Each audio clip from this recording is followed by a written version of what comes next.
예루살렘 교회의 시련과 성장.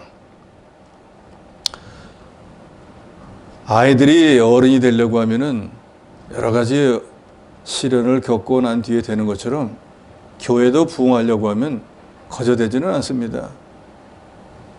여러 가지 시험도 있고 시련도 있고 어려움도 있는데 그런 것을 믿음으로 잘 이겨나갈 때 교회가 부흥하고 성장하고 발전하는 것입니다. 이 사도행전을 통해서 복음이 어떻게 전파되어지고 어떻게 교회가 세워지며 사도들이 복음 전파를 위해서 어떤 수고를 했는가를 우리가 알 수 있습니다.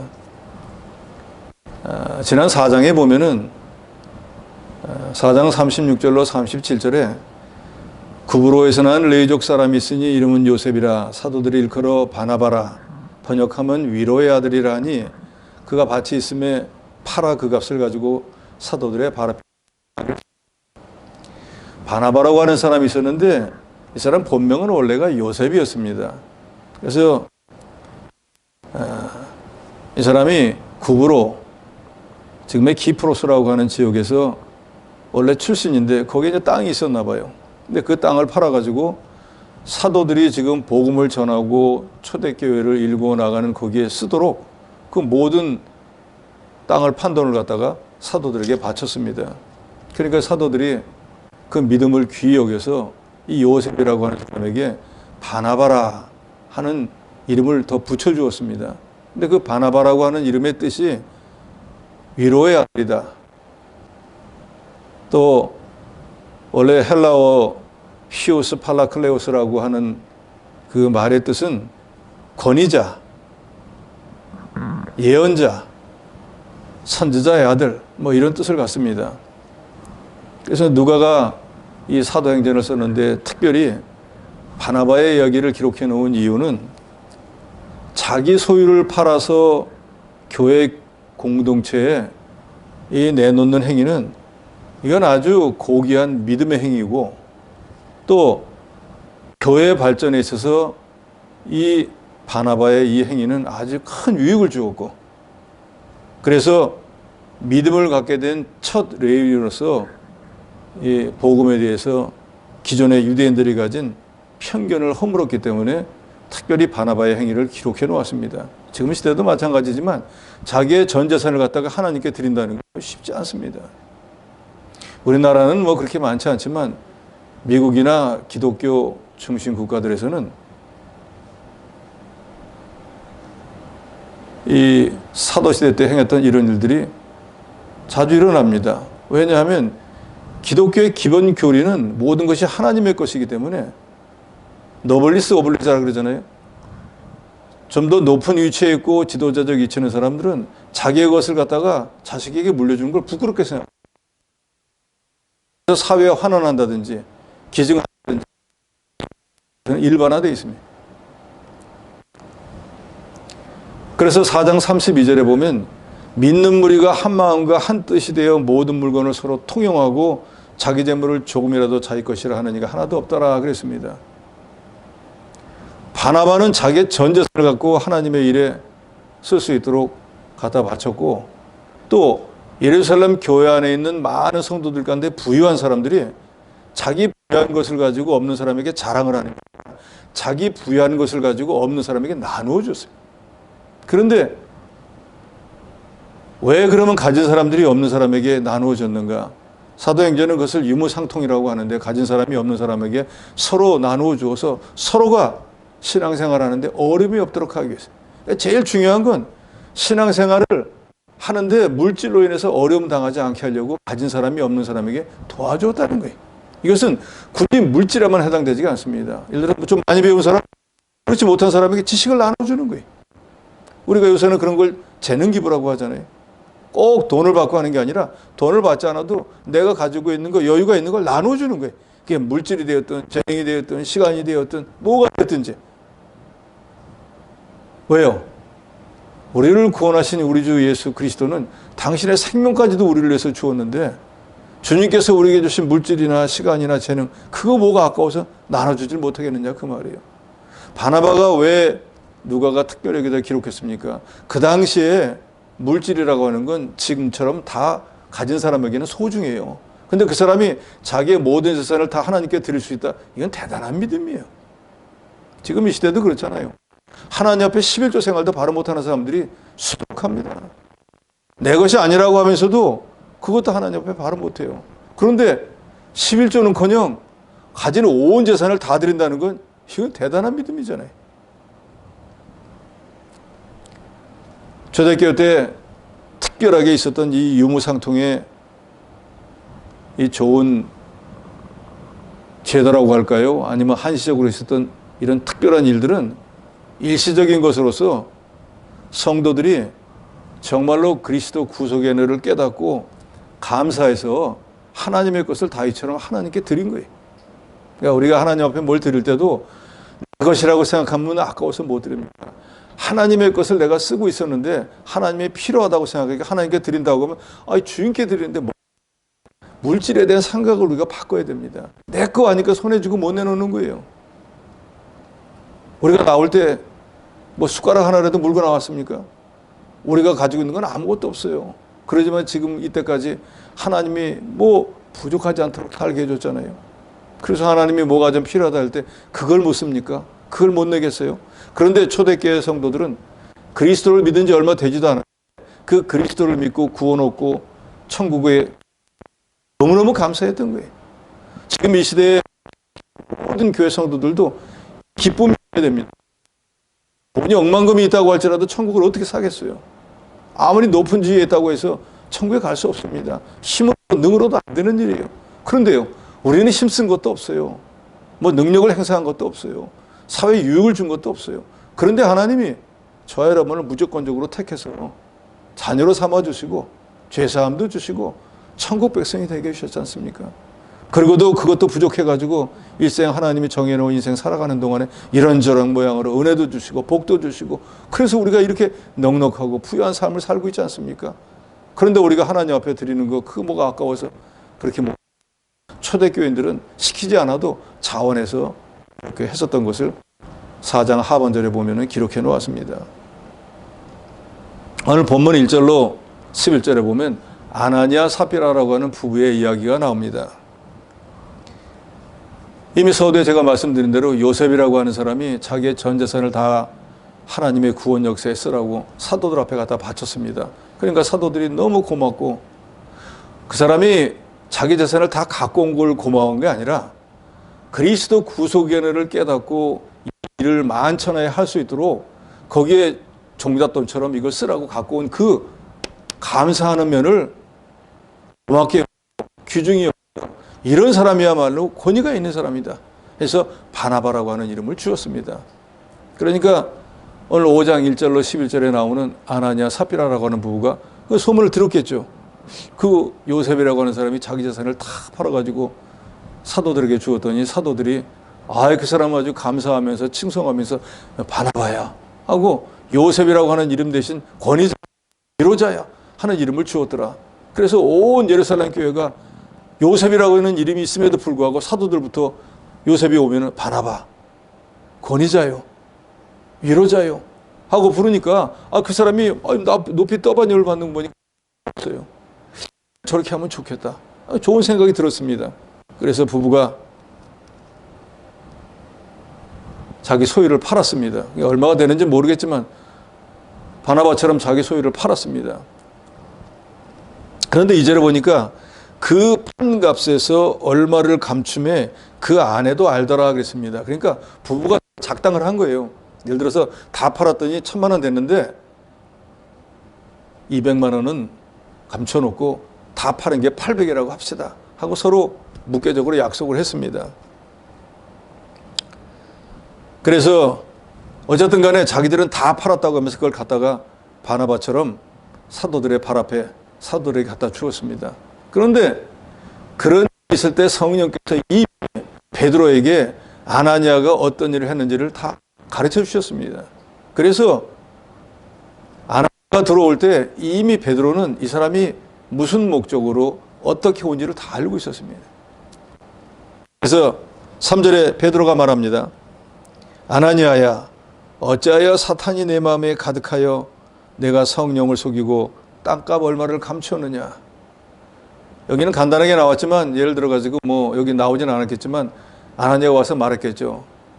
베드로요, 제가 가진 재산을 다 팔아서 가져왔습니다. 아, 그랬느냐? 그런데 베드로가 이미 알고 있으니까 책망을 하죠. 너 어찌하여 마음에 사탄이 들어서 그 사탄의 미혹을 받아가지고 다 판 게 아니면서, 다 가져온 게 아니면서 왜 다 가져왔다고 거짓말을 하느냐? 4절에 땅이 그대로 있을 때는 내 땅이 아니며 판 후에도 내 마음대로 할 수가 없더냐? 왜 이를 내 마음에 두느냐? 사람께 거짓말한 것이 아니요 하나님께로다. 땅이 원래 내 거였으니까 파는 것도 내 마음이고 하나님 앞에 드리는 것도 내 마음대로 할 수 있는데 왜 성령을 속이고 거짓말했느냐 하고 책망을 하자마자 아나니아 책망을 받자마자 그 자리에 쓰러져서 딱 말았습니다. 그리고 3시간쯤 지나고 난 뒤에 이제 우리 남편이 가가지고 요셉처럼 뭔가 바나바나 뭐 어떤 그 칭호를 아마 얻었을 거예요 하고 좋은 마음으로 그 아내 되는 삽비라가 베드로가 묻지요. 8절에 보니까 그 땅 판값이 이것뿐이냐 내게 말하라 하니 삽비라가 예 이것뿐입니다. 이미 이제는 자기 남편하고 아내하고 서로 베드로를 속이기로 다 결정을 했거든요. 그러니까 물어보니까 그러면요 이거 제가 우리 다 판 겁니다 라고 하니까 9절에 베드로가 말합니다. 너희가 어찌 함께 깨하여 주의 영을 시험하려 하느냐. 보라 내 남편을 장사하고 오는 사람들의 발이 문 앞에 이르렀으니 또 너를 메어 내가리라 하니까 그 말이 끝나자마자 역시 삽비라의 영혼도 하나님이 불러가 버리는 바람에 즉사해버리고 말았습니다. 그럼 여기서 우리가 조금 의아한 점이 좀 있습니다. 이 당시에는 지금같이 부유한 때가 아니에요. 그리고 아나니아 삽비라는 그래도 어느 만큼 재산을 가진 사람이었습니다. 또 하나님 앞에 얼마간을 감추었다고 할지라도 그 재산을 갖고 와서 바친다는 건 대단한 믿음이에요. 그렇지 않습니까? 다 먹고 살기 어려워가지고 이제 6장에 가보면은 히브리파 헬라파 과부들이 서로 우리는 안 도와준다 하고 싸움이 날 정도예요. 그런데 그 당시에 예수를 믿는 믿음이 전파된 지도 얼마 되지도 않았을 때예요. 그런데 어쨌든 요셉이 바나바라고 하는 권위자라고 하는 칭호를 얻는 게 부러웠던 간에 어쨌든 간에 그걸 얻기 위해서라도 자기 재산을 팔아가지고 얼마를 가져왔다는 건 대단한 믿음이에요. 그런데 왜 하나님은 그런 사람이 조금 자기 먹고 살기 위해서 남겨놨다고 할지라도 그냥 눈 감아주시고 그거 받으면은 바나바가 바친 거 아나니아 삽비라 부부가 바친 거 갖고 하면 교회가 하나님 나라를 확장해 나가는데 큰 도움이 되지 않을까. 왜 그걸 그 사람들 좋은 일 했는데 그 조금 감췄다고 해가지고 아나니아 삽비라를 동시에 다 데려가셨을까. 너무 가혹한 거 아닌가 라고 하는 생각이 들 수도 있습니다. 근데 문제는 베드로가 지금 얘기하는 것처럼 두 부부에게 각자 물어봤습니다. 회개할 기회를 주었어요. 이게 전부 다 라고 할 때 제가 믿음이 없어서 다 드리면은 정말로 굶어 죽을 것 같은 생각이 들어서 제가 요만큼은 남겼습니다 라고 했을 때 베드로가 용서했습니다. 성령께서 그 영혼 데려가지 않아요. 그런데 그렇게 물어봤을 때 예 답니다. 성령께서 깨닫게 하고 성령이 지금 자기도 하나님께 바치려고 마음을 먹었었는데 성령을 속인 죄가 돼버리는 거예요. 더더욱이 지금은 복음이 전해지는 초기라 만약에 이런 일이 그냥 그대로 덮여지고 나면은 어떤 사람들에게 가서 예를 들어 가지고 아나니아 삽비라가 당신도 조금 바쳐. 그리고 다 바쳤다 그래. 그럼 우리처럼 권세도 없고 사람들에게 칭송받는 좋은 사람 될 거라고 하면은 만약에 아나니아 삽비라 법을 그대로 놔둬버리면 그런 것들이 마치 누룩처럼 번지게 됩니다. 그래서 하나님께서 교회의 순결을 지키기 위해서 이 아나니아 삽비라 부부가 얼마를 갖고 온지는 몰라요. 그렇지만 그것도 교회에 큰 유익이 되는 금액이에요. 임에도 불구하고 아나니아 삽비라 부부를 치리한 이유는 성령을 속이고 교회의 누룩과 같은 역할을 해서 교회의 순결을 해칠 가능성이 있었기 때문에 사전에 그것을 차단하기 위해서 하나님께서 아나니아 삽비라 부부를 징계한 것입니다. 그리고 원래 아나니아 사피라 부부도 처음에는 다 드릴 생각이었죠. 좋은 마음이었어요. 왜냐? 그 사람들도 아무리 요셉이 자기 재산을 다 바쳐가지고 뭐 바나바라고 하는 칭호를 받았다고 할지라도 그게 단순히 우리도 그렇게 해서 칭호 얻겠다라고 해서 자기 재산을 다 팔 수는 없어요. 그렇잖아요. 성령께서 어느 만큼 감동을 한 거예요. 너희도 그렇게 하면 좋지 않겠냐. 그러니까 부부가 이거 우리도 한번 해봐야겠다라고 했었는데 그런 명예와 영광을 얻고 싶은 마음은 있지만 또 육신의 염려도 들어왔어요. 이거 다 팔고 다 드리고 나면은 우리 뭘 먹고 살지? 염려 걱정이 돼서 성령께서 감동 감화했던 그것을 100% 따라가지를 못했습니다. 그리고 더 큰 죄는 성령을 속이고 거짓말한 죄예요.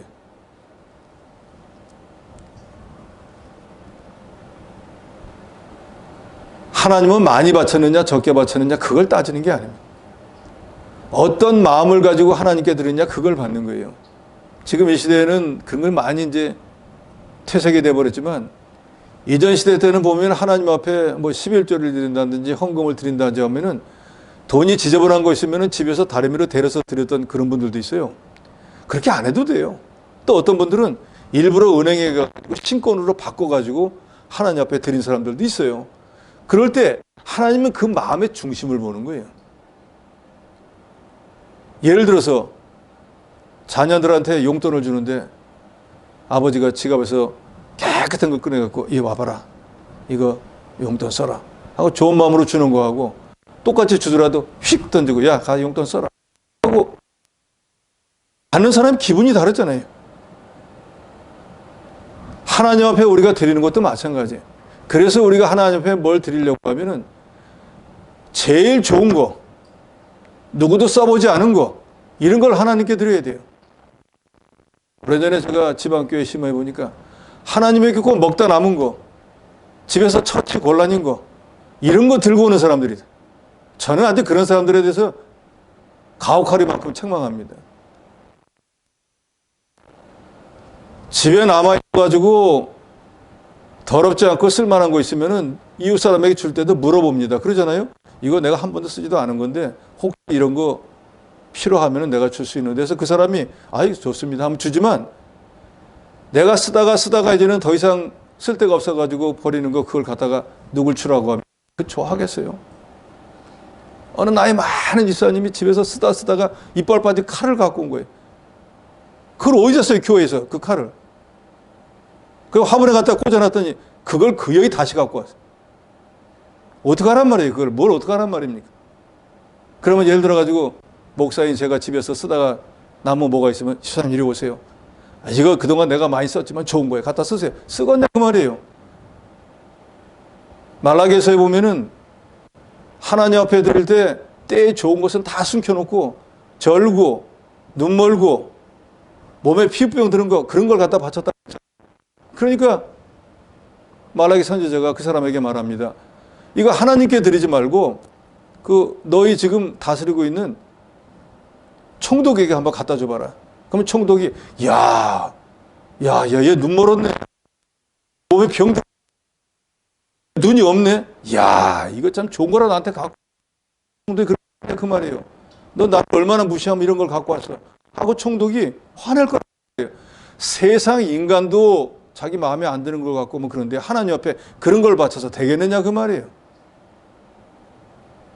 그런데 많은 신앙인이라고 하면서 하나님을 믿는다고 하면서 집에 나뒹구러 돌아다니다가 쓸데없으면 그런 거 갖고 오는 분들 진짜 많아요. 그러면 안 됩니다.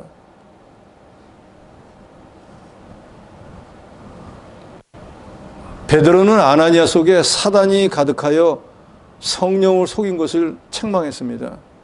성령은 하나님이잖아요. 그러니까 하나님을 속이면 벌지요.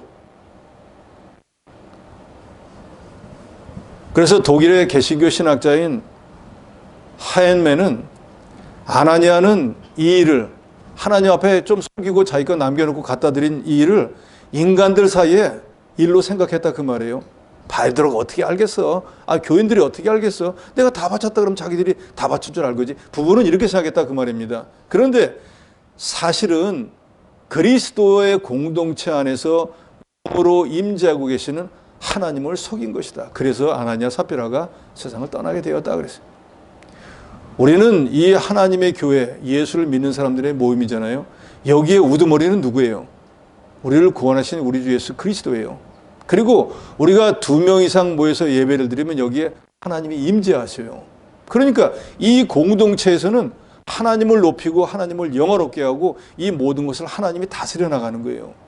우리가 인간이 모여서 하나님 앞에 예배를 드리지만 우리가 2명 이상 예배를 드리기 시작하면은 여기에 주인이 되신 하나님이 임재하신다 그 말이에요. 그래서 하나님 앞에 바로 하지 못하면 하나님이 치리하시는 거예요. 이 예배당의 문 밖은 세상이지만 예배당의 문 안은 천국의 축소판인 교회가 되는 거예요. 그래서 우리가 세상 밖에서는 어떻게 하는지 몰라도 예배당 안에 들어오면 천국 백성같이 행동해야 됩니다. 그래서 이 안에는 신분의 구분이 없어요. 뭐 목사라고 뭐 대단히 높은 것도 아니고 장로라고 높은 게 아니에요. 단순히 섬기는데 하나님의 일을 하는데 필요해서 직분을 나눈 것뿐이지 목사가 됐든 장로가 됐든 성로가 됐든 누구 어떤 사람이 되었든지 하나님을 높이고 하나님을 영화롭게 하고 하나님의 일에 수종드는 사람이에요.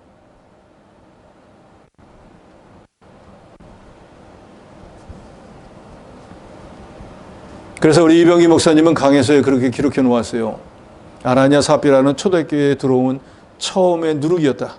우리가 잘 알듯이 누룩을 가만 놔두면 온 가루에 다 번져가지고 다 못 쓰게 돼버리니까 하나님께서 그런 걸 미연에 방지하기 위해서 성령을 속인 죄를 통해서 아나니아 삽비라를 징계했다.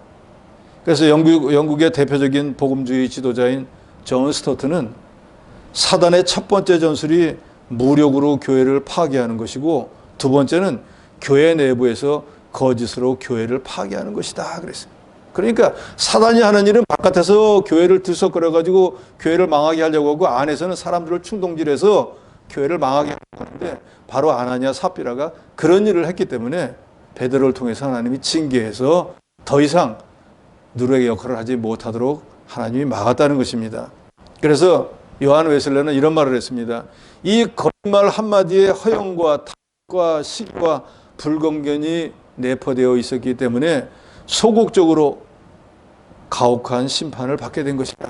동시에 적극적인 의미도 있다. 다른 사람들이 그런 행동을 다시 하지 않도록 일대 경고를 내리는데 큰 효과가 있었다. 그리고 또 다른 목적이 하나가 있는데 그것은 사도들의 엄정한 처사의 절대 권위가 보장되었다는 것이다. 그러니까 사도들이 베드로가 내가 해가지고 사단에 이런 일을 했고 성령을 속이면 되느냐 하고 책망을 하니까 영혼이 떠나가니까 성도들은 말할 것도 없냐. 불신자들 볼 때 야, 저 사도들 정말 하나님의 대리자가 맞구나. 저 사람들이 함부로 했다가는 큰일 나겠구나 하는 권위를 하나님이 보여줬을 뿐더러 더 근본적인 목적은 웨슬리도 존 스토드도 또 우리 이병기 목사님도 교회에 들어온 누룩과 같은 존재를 처치해서 교회 순교를 지키기 위해서 아나니아 삽비라가 하나님 앞에 물질을 바친 것은 좋았지만 성령을 속이고 거짓말한 그 죄를 물어서 누룩을 제거한 것이다 그랬습니다. 그래서 칼빈도 참 교회의 표지가 되는 것은 말씀을 전파해야 되고 성례도 행해야 되고 마지막으로 치료를 해야 된다 그랬습니다. 그래서 이 신약시대의 교회에서도 잘못된 게 있으면 구애법에서 다스려야 되는 거예요. 사랑으로 모든 걸 다 덮어버리면은 그 죄가 죄인 것이 아닌 것처럼 돼서 그 죄가 다른 사람에게 전가가 돼버립니다. 그게 문제인 거예요. 그래서 우리가 잘못되면은 뭐 수찬 정지를 시키기도 하고 아주 최악의 경우에는 출교를 시키기도 하는 것이 바로 그런 것입니다. 12절에서 마지막 42절까지는 핍박 중에도 복음은 계속해서 전파된 것을 기록하고 있습니다. 12절에서 16절에 보면 사도들이 권능을 가지고 전도했습니다. 12절에 사도들의 손을 통하여 민간의 표적과 기사가 많이 일어나며 믿는 사람이 다 마음을 같이하여 솔로몬 행각에 모이고 그 나머지는 감히 그들과 상종하는 사람이 없으니 백성이 칭송하더라 그랬습니다. 교회에서 죄를 치리하고 나니까 교회가 깨끗해졌습니다. 그러니까 모든 교인들이 저렇게 하나님을 속이다가는 죽을 테니까 하나님 앞에 정직히 말대로 살아야겠다. 우리가 사도들에게 배운 대로 행해야겠다. 모이면 기도하고 흩어져 나가서 전도하자 하고 그리스도의 사랑으로 서로 교제하니까 불신자들이 보니까 이런 사람들이 없는 거예요. 자기들과는 전혀 다른 사람을 살고 있는 거예요. 그러니까 우리하고는 다르구나 하고 칭송하게 되었습니다. 그래서 믿는 사람들이 다 마음을 갖춰야 솔로몬 행각에 모였다 그랬는데, 믿는 사람이 다 마음을 갖춰야 솔로몬 행각에 모였다라고 하는 걸 보니까 이 믿는 사람들, 즉 예루살렘 교인들이 무언가 목적이 있어서 이 솔로몬의 행각에 규칙적으로 모였다는 걸 말하고 있습니다. 초대교인들은 기회만 있으면 불신자들을 주께 인도하려고 전도하는데 힘을 썼습니다. 그래서 아나니아 부부가 하나님의 징계를 받은 것을 보고 불신자들은 사도들을 두려워해서 괜히 저 사람하고 말 잘못 섞었다가 쓸데없는 소리 하면 목숨을 보장 못 받겠다. 사도들 두려워해서 상종을 하지 않았다 그랬습니다.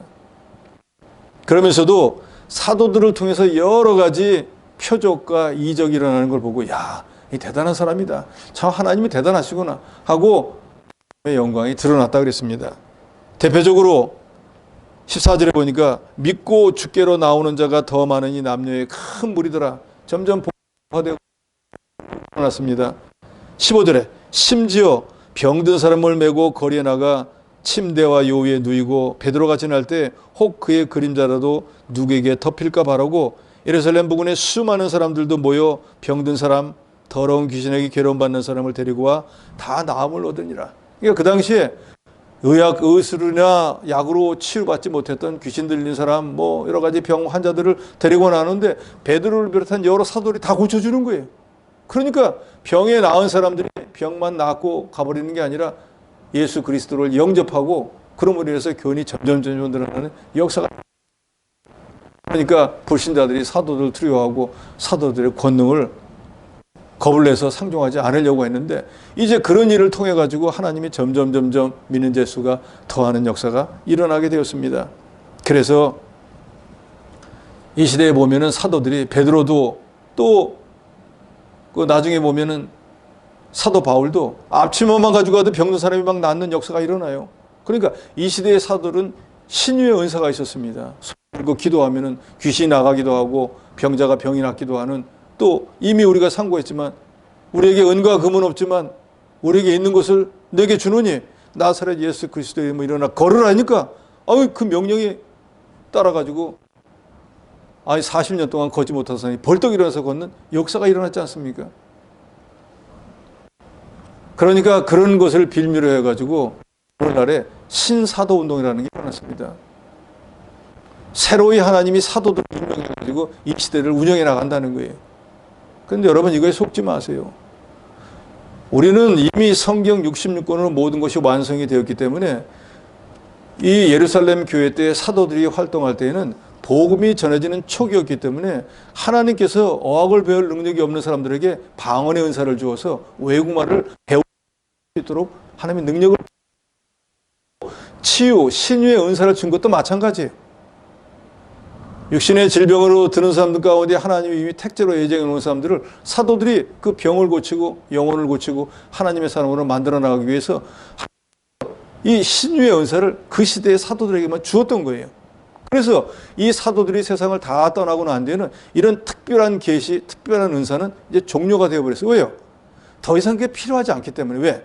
성경이 66권으로 다 완성되어서 하나님의 계시라는 건 보여주는 거잖아요. 감췄던 걸 드러내서 보여주는데 하나님이 이 성경 60권에 다 계시를 해놓았어요.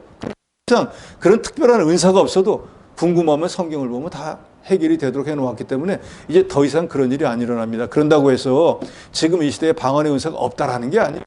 신유 은사가 없다라는 게 아니에요. 그러나 이 예루살렘 교회가 시작되어져서 복음이 전파될 때처럼 그렇게 자주 많이 일어날 필요가 없기 때문에 부인하는 것이 아니라 그렇게 자주 일어나지 않는다는 거예요. 그러니까 사모해도 그거는 안 돼요. 지금 이 시대에는. 우리는 그래서 우리 정통 장로교에서는 이런 특별 계시는 성경 66권이 완성되고 사도들이 세상을 떠나고 난 뒤로는 더 이상 그렇게 자주 일어나지 않는다라고 믿는 게 정통 신앙입니다. 그런데 신사도 운동이라고 하는 거 아니다. 지금 시대에도 사도가 있다. 하나님이 임명한 사람이 있다라고 하면서 사람들을 미혹시키는 거예요. 그런데 안타깝게도 이 신사도 운동이라고 하는데 우리나라에서 대표적으로 알려진 수많은 훌륭한 목사들이 거기다 참. 그래서 초대교회 때 사도의 직분이 있었던 것처럼 2001년경부터 제2의 사도 시대를 맞이했다라는 거예요. 그래서 예수님처럼 또 사도들처럼 기적을 행하기도 하고 병을 고치기도 하고 귀신을 쫓아내고 죽은 자를 살리고 예언도 하고 방언도 하고 방언 통역도 다 된다는 거예요. 대표적인 사람이 2001년 피터 와그너라고 하는 사람이 국제 사도연맹을 조직하고 신사도 운동 개혁 운동을 시작을 했는데 이 사람이 하는 말은 사도들은 계시를 받고 그들을 다스리는 것에는 자기한테 있다는 거예요. 그러니까 이 피터 와그너라는 사람이 자기가 사도를 지정하고 그 사람들을 자기가 관리한다는 거예요. 마치 자기가 예수 같다 그 말이에요. 그러니까 안 맞는다는 거예요. 그리고 이 사람의 신사도 운동이 정말로 하나님 앞에 합당하다 그러면 신약 성경에 기록이 돼 있어야죠. 하나님이 앞으로 언젠가는 신사도 운동을 하게 될 것이다. 아니면 사도들이 나타나서 뭐 어떻게 하겠다는 게 있잖아요. 그런 내용이 어디 있어요? 없잖아요. 그러니까 성경에 없는 걸 있다고 하니까 이 사람 잘못. 이 성경 사도시대 이후에 하나님의 특별 계시는 중단되었습니다. 그래서 신구약 성경 외에는 다른 계시가 없어요. 우리는 이런 것을 바로 깨닫고 혹여라도 누가 사도다 그 사람 능력이 있다. 17절에서 26절에 보면 사도들이 나가서 열심으로 복음을 전합니다. 예수 그리스도를 전합니다. 그러니까 점점 복음 진리가 전파되어지고 믿는 사람의 수가 더해지니까 우리가 4장에서도 봤잖아요. 유대교 있는 사람들, 제사장들이 이거 마음이 다급해졌습니다. 유대교에 있던 사람들이 회개하고 기독교를 믿게 되니까 유대교인들이 점점 줄어들잖아요. 그러니까 이거 불안감을 느껴가지고 4장에 보면 붙잡아다가 공회에서 예수 이름 전하지 마 하니까 사도들이 야 하나님 앞에서 너희 말 듣는 게 오라, 하나님 말씀 듣는 게 오라 하니까 뭐 할 말도 없고 해가지고 쫓아냈다 그랬잖아요. 그런데 또다시 복음을 전하고 복음이 점점 확장되어지고 자기들 교인들이 회심하고 기독교로 가니까 이거 안 되겠다 해가지고 다시 사도들을 붙잡아다 감옥에다 가두었습니다. 그런데 19절의 이하에 보면은 하나님께서 감옥에 갇혀있는 베드로를 나오게 해주십니다. 그러니까 나오자마자 이 사람들은 가가지고 복음을 다시 또 전합니다. 그래서 이제 공회 사람들이 다시 모여가지고 이거 우리가 분명히 복음 전하지 말라고 했는데 이 복음을 전했으니까 우리가 하지 말라고 한 걸 했으니까 이번에는 붙잡아다가 이 사람 죽이든지 벌을 주자 해서 사람을 보내가지고 그 감옥에 있는 사람 데려와. 그래서 감옥에 가보니까 감옥 문이 열려 있는 거예요. 놀래가지고 가버렸습니다. 어디 갔어? 찾아보니까 가서 복음을 전하고 있는 거예요. 여기서 붙잡아가지고 와서 공회에 다 태웠습니다.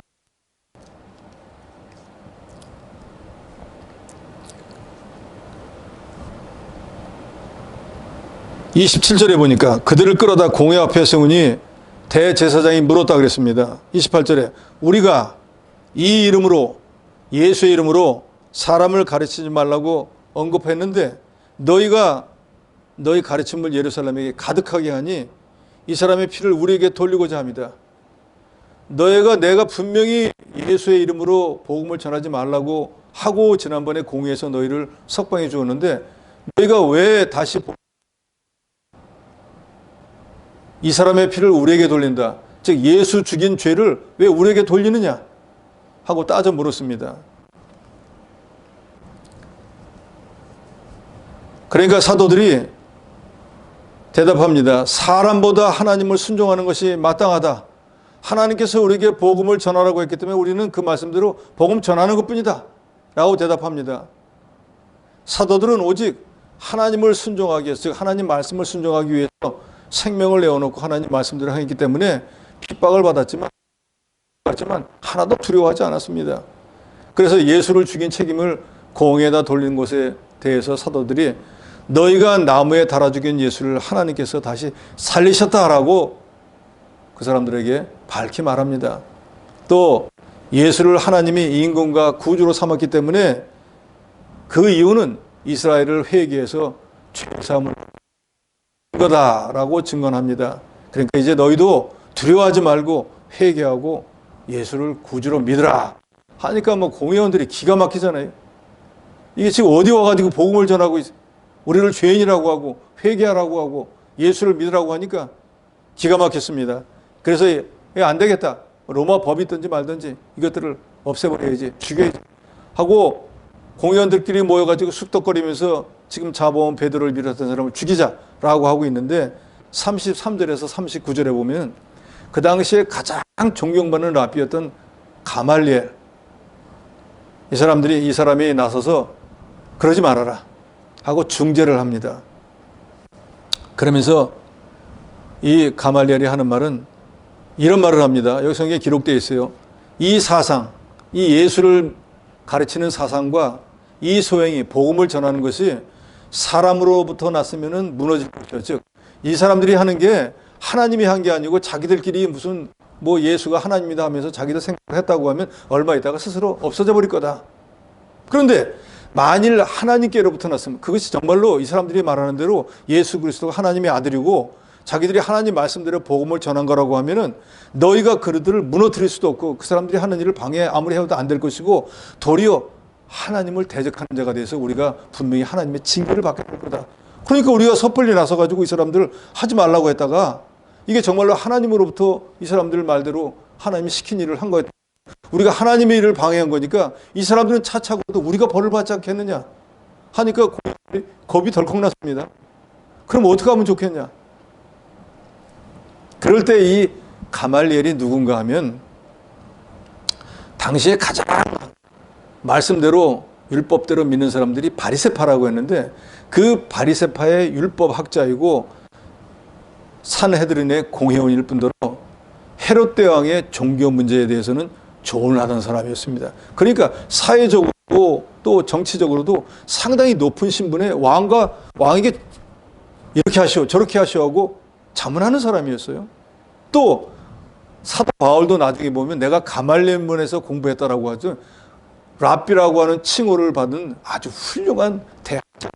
그러니까 공회에 여러 사람이 있어도 그 가운데서 가말리엘이 가장 뛰어난 사람 중에 하나이기 때문에 그 사람이 중재안을 내니까 그렇게 하는 게 좋겠다 하고 이제 사도들을 죽이려고 하다가 죽이지 못하고 매만 때려가지고 다시는 예수 이름으로 전하지 마 하고 쫓아내보내서 사도들은 매만 맞고 풀려나서 다시금 복음을 전하게 되었습니다.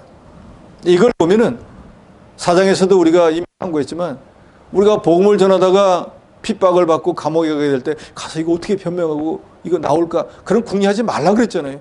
그때 성령께서 무슨 말을 어떻게 할지 다 가르쳐 주신다 그랬어요.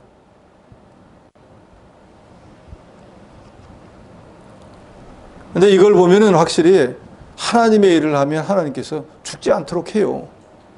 예레미야서 1장에도 보면은 예레미야가 저는 어린애를 아무것도 못합니다 하니까 하나님이 너 어린애라고 하지 말고 내가 가라는 대로 가고 말하는 대로만 해. 그러니까 그건 할 수 있잖아. 예, 합니다.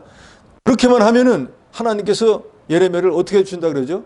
쇠기둥, 노성벽이 돼가지고 어느 누구도 너를 해하지 못하도록 내가 직접 보여줄 거야 라고 했거든요. 그래서 그날로부터 복음 전했고 40년 동안을 갖고 예수 믿고 하나님께로 돌아와야 된다. 뺨을 동에 갇히고 안 죽었어요. 초대교회 사도들도 마찬가지. 전화가 얼마 되지도 않아서 2번이나 공회에 붙잡혀 갔거든요. 2번째 잡아갔을 때는 공회원들이 죽이려고 작정을 했어요. 그런데도 작정을 했다 뿐이지 죽이지도 못하고 매만 때렸고 쫓아내버렸어요. 즉 하나님이 사도들의 생명을 지켜 보호해 주었다 그 말이에요. 그러니까 이런 걸 통해서 볼 때도 우리가 복음을 전하는데 선한 일을 하는데 하나님의 일을 하는데 두려워할 게 없어요. 성경은 우리에게 밝히 말하죠. 사람을 두려워하면 올무에 걸리지만 하나님을 의지하면 안전하다. 바로 이거예요. 사도들이 뭘 믿었겠어요? 믿는 구석이 뭐겠어요? 주님 명령이니까 저는 합니다.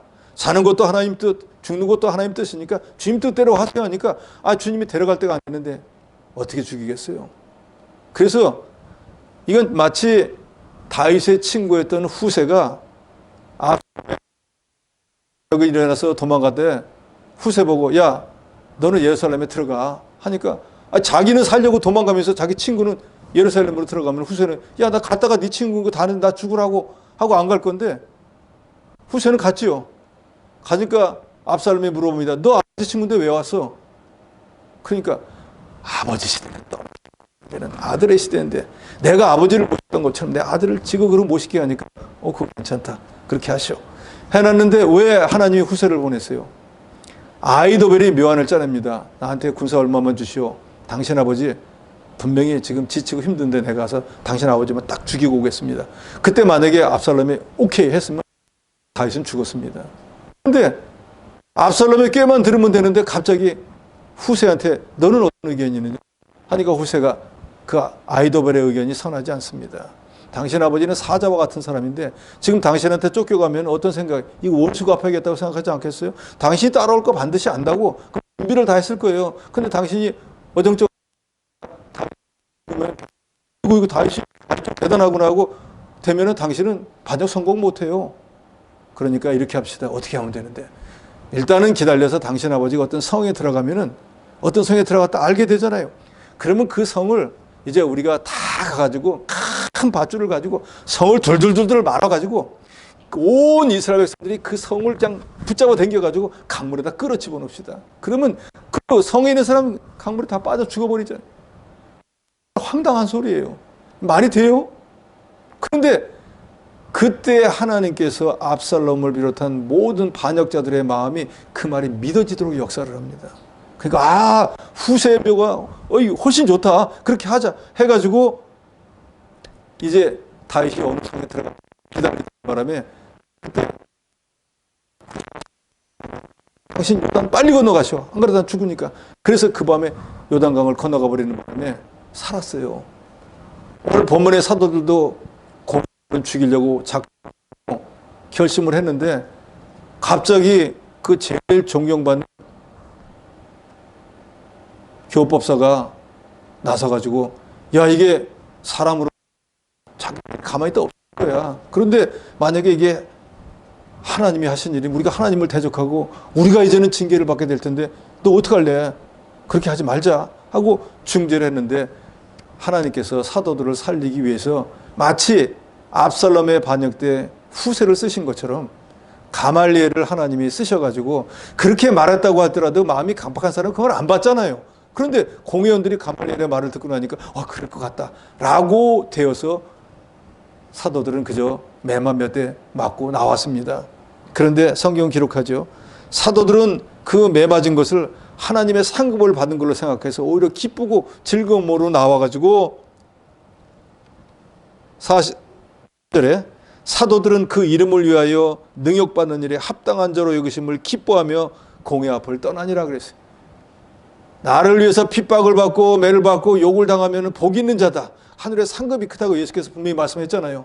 그동안 그렇게 못했는데 매를 맞으니까 주를 위해서 내가 고난을 당했구나. 이런 징표가 있구나. 분명히 하늘나라에 상급이 클 거야 하고 오히려 공회원들이 보면은 정신 나간 사람들이 매 맞고 좋아하고 기뻐하면서 나왔으니까요. 그리고 난 뒤에 42절 같이 읽습니다. 42절입니다. 시작. 그들이 날마다 성전에 있든지 집에 있든지 예수는 그리스도라 가르치기와 전도하기를 그치지 아니하니라. 오히려 하지 말라고 분명히 너 앞으로 나가서 예수 이름으로 전하지 마, 가르치지 마 했는데 매 맞고 나와가지고 더 열심으로 전도하고 더 열심으로 기도하고 성도들을 가르쳐요. 그러니까 초대교회는 점점 부흥의 역사가 일어나서 하루에도 몇백 명씩 몇천 명씩 믿는 역사가 일어났습니다.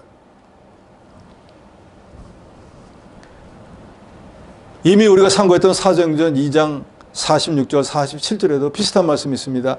날마다 마음을 같이하여 성전에 모이기를 힘쓰고 집에서 떡을 떼며 기쁨과 순전한 마음으로 음식을 먹고 하나님을 찬미하며 온 백성에게 칭송을 받으니 주께서 구원받는 사람을 날마다 더하게 하시니라. 그러니까 초대교회가 부흥하고 발전할 수 있었던 건 사도들이 죽음을 각오하고 하나님 말씀을 가르치고 또 집에 있든지 밖에 나가든지 열심으로 기도하고 전도하고 성도들은 그 가르침을 잘 받고 또 자기들도 모이면 기도하고 흩어지면 전도하고 물질 가지고 가난한 사람 있으면 도와주고 신앙생활 열심히 해야 돼. 돈 때문에 신앙생활 못하면 안 되지. 이거 가지고 써. 그래서 온 성도들이 하나님의 구속의 은혜를 깨닫고 감사해서 바나바 같은 사람은 주의 일을 위해서 이거 다 쓰십시오. 자기 재산을 바치기도 하고 하니까 교회가 점점 부흥하고 발전했습니다. 그런데 호사다마라고 좋은 일 있으면 꼭 마귀가 역사를 하잖아요. 그게 바로 아나니아와 삽비라가 마귀를 통해 가지고 초대교회를 무너뜨리려고 했는데 베드로를 통해서 성령께서 이미 그 누룩과 같은 존재를 알게 하시고 그래서 성령을 속인 죄를 물어서 두 사람을 징계해 부름으로 초대교회에 들어오려고 했던 누룩을 제거함으로 하나님의 교회는 성령을 지키고 점점 부흥하고 발전하게 되었다는 것이 오늘 본문의 내용입니다. 오늘 이 시대를 살아가는 우리들도 제일 먼저는 우리 마음을 성결하게 해야 돼요. 요단강을 건널 때도 제일 먼저 뭐라 하랍니까? 마음을 성결하게 깨끗하고 죄를 회개하고 하나님을 전심으로 의지하는 믿음을 가지고 해야지. 내가 죄를 지어가면서 남에게 가서 복음을 전하면 누가 하겠어요? 사기치면서 다른 데 가서 예수 믿으세요 하면 복음의 문을 가리게 됩니다. 그래서 우리도 우리 자신에 대한 죄도 회개되고 교회에 누룩과 같은 존재가 들어왔을 때 그것을 다 제거해서 교회 순교를 지키고 사도들처럼 집에 있든지 밖에 나가든지 주 예수 그리스도를 전하고 기도하는 일 우리도 잘 감당해서 예루살렘 교회가 부흥 발전했던 것처럼 우리 성촌교회도 하나님을 기쁘시게 함으로 그런 부흥의 역사가 임하는 그런 교회가 되어야 되겠습니다.